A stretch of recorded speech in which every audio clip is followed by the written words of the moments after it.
Bonjour à tous et bienvenue dans une semaine au Moyen-Orient. Nous partirons d'abord en Syrie. Damas est touché par des combats d'une rare violence. Jusqu'à présent, la capitale était relativement épargnée par la contestation anti-régime.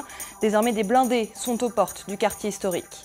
Puis direction Adwa, un petit village dans le delta du Nil, d'où est originaire Mohamed Morsi. Notre correspondante Sonia Dredi a rencontré pour nous le frère du président égyptien. Nous vous emmènerons également au Koweït. Le pays traverse une grave crise politique et la jeunesse, entraînée par le souffle du printemps arabe, se mobilise pour trouver des solutions. Des combats d'une rare violence ont touché Damas ce lundi. Depuis le début de la contestation, la capitale syrienne était préservée des affrontements, car jusqu'à présent, la ville était ultra sécurisée et contrôlée par un régiment obéissant aux ordres du frère de Bachar al-Assad. Désormais, des blindés sont positionnés dans le quartier de Midan, près du centre historique de la capitale. Damas se trouve donc pour la première fois en état de guerre civile.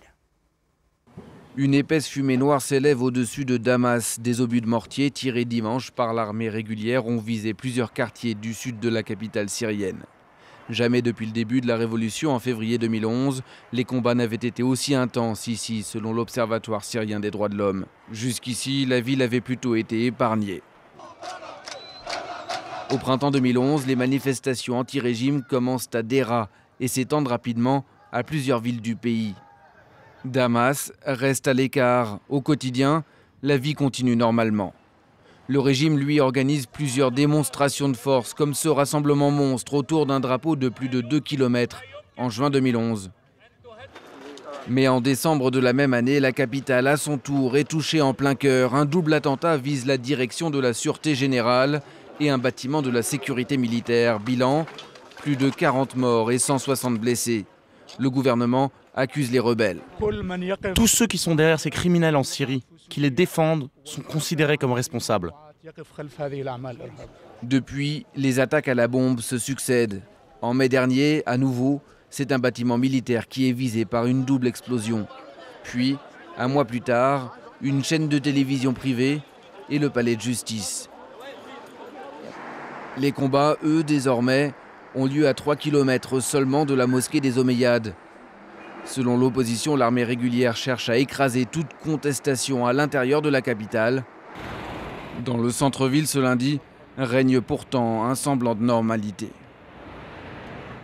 Cette image forte, à présent, Hillary Clinton était au Caire ce week-end pour y rencontrer le nouveau président Mohamed Morsi.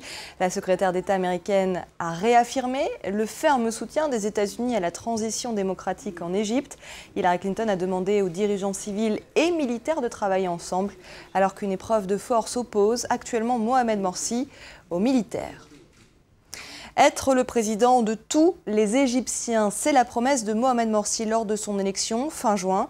Rien ne prédestinait cet homme très diplômé, issu d'une famille de paysans analphabètes, à devenir le premier président civil d'Égypte. Mohamed Morsi est originaire d'Adwa, un petit village dans le delta du Nil. Alors là-bas, son entourage espère qu'il fera avancer leurs conditions. Son frère est le premier de ses soutiens. Sonia Dredi est allée à sa rencontre.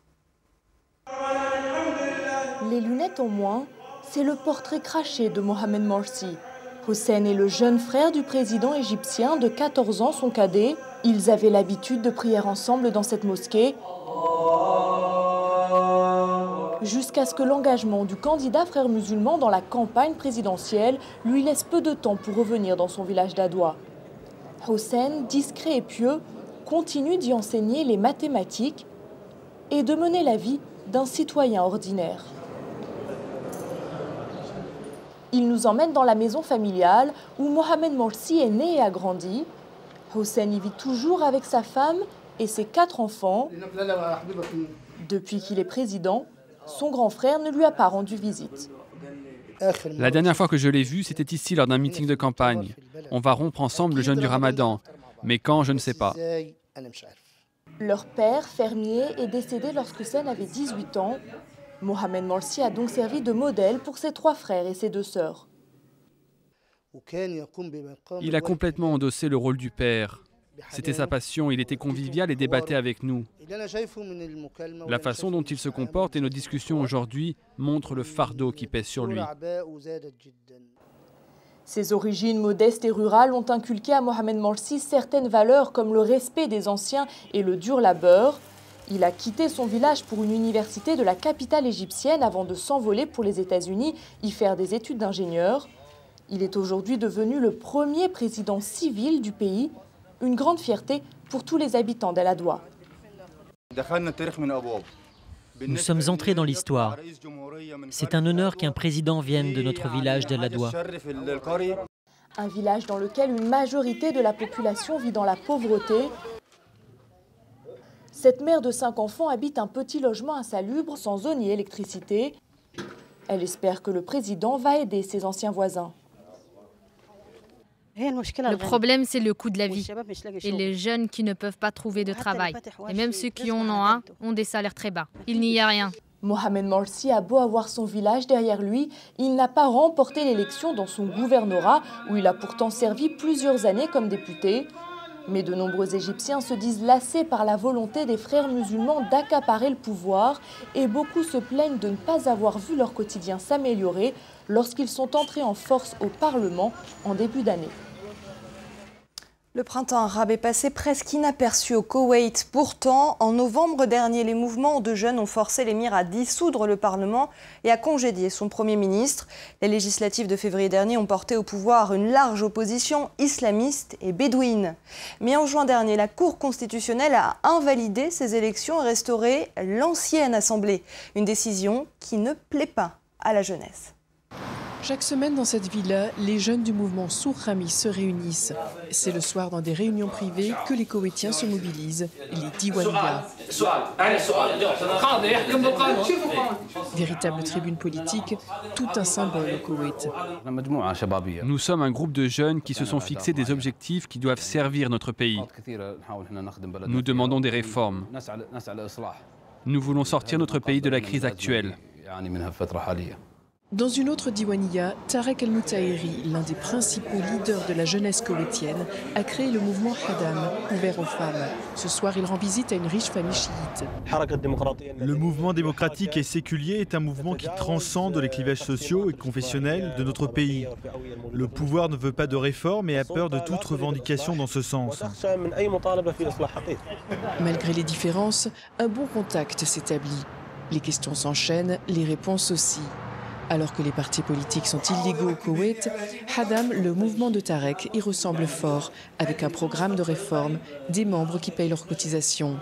Et les autres semblent séduits. Oui, c'était une réunion intéressante. Le Koweït a besoin de tels mouvements pour son avenir. Issus de familles bédouines fraîchement urbanisées, ces jeunes veulent se faire une place dans l'espace politique. Le professeur Ranem El-Najjar les connaît bien. Les députés et le gouvernement ne prennent pas ces mouvements très au sérieux. Et ils ont tort. Ces jeunes sont nombreux, mobiles, et ont bien moins de choses à perdre. À quelques pas du Parlement, le silence est trompeur. C'est sur cette place que Tarek et ses amis organisent des sit-ins. Ici, en novembre dernier, des dizaines de milliers de Koweïtiens ont poussé le Premier ministre à démissionner et l'émir à dissoudre une assemblée de députés corrompus. Nous avons une vie parlementaire depuis 50 ans, mais le Parlement a toujours été faible. Il ne remplit pas toutes les conditions d'une démocratie. La démocratie, c'est quand le Parlement peut choisir son gouvernement. Choisir, c'est-à-dire en dehors de la famille régnante. Avec une constitution et un parlement qui forcent les ministres à démissionner, le Koweït est une exception dans la région. Mais aujourd'hui, la jeunesse veut davantage. Après le ramadan, elle devrait se mobiliser de plus belle. En Israël, un homme s'est immolé lors d'une manifestation contre la vie chère dans le pays. Avant de commettre son geste, cet homme de 58 ans a personnellement mis en cause Benyamin Netanyahou. Il s'était vu refuser une allocation d'aide au logement. Le Premier ministre israélien parle d'une tragédie personnelle. Moïse Silman se trouve dans un état critique. Il y a un an, tout juste, un mouvement sans précédent pour réclamer plus de justice sociale avait émergé dans le pays.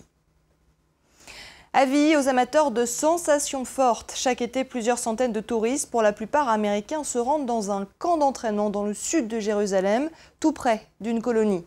Pour le dirigeant de ce camp, la portée est double, apprendre à se servir d'une arme à feu et délivrer un message idéologique, ce qui n'est pas sans irriter les colons qui vivent à proximité. Lunettes de protection sur les yeux, ces touristes américains en vacances en Israël sont à la recherche de sensations fortes. C'est à Caliber 3 qu'ils les trouvent. Cette entreprise privée, située près d'une colonie du sud de Jérusalem, sert de camp d'entraînement pour soldats, policiers et gardes de sécurité. En été, elle se transforme en véritable attraction touristique pour le plus grand plaisir de ses vacanciers. On voulait venir sur ce site aujourd'hui pour en apprendre un peu plus sur les tactiques antiterroristes, pour savoir ce que les habitants des colonies apprennent pour se protéger. Hommes, femmes ou enfants, depuis 3 ans, plusieurs centaines de touristes viennent ici chaque été pour apprendre notamment à se servir d'une arme à feu. C'est le cas de Rachel, jeune mère de famille, venue avec ses 3 enfants. Nous faisons un tour d'Israël et cela fait partie de notre expérience israélienne. C'est quelque chose qu'on ne pourrait faire qu'en Israël et c'est très excitant.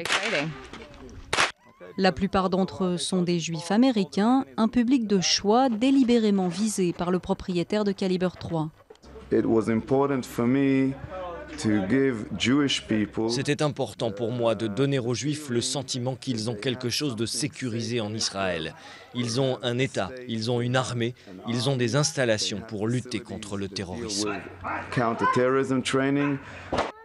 Une image d'Israël dont certains se passeraient bien, notamment parmi les responsables de la colonie voisine de Gush Etzion, qui travaillent depuis longtemps à l'amélioration de l'image des colons. Vous venez de passer une semaine au Moyen-Orient. Merci de nous avoir suivis. D'autres informations à suivre sur France 24 et sur Internet, www.france24.com, en anglais, en français et en arabe. À très bientôt sur France 24.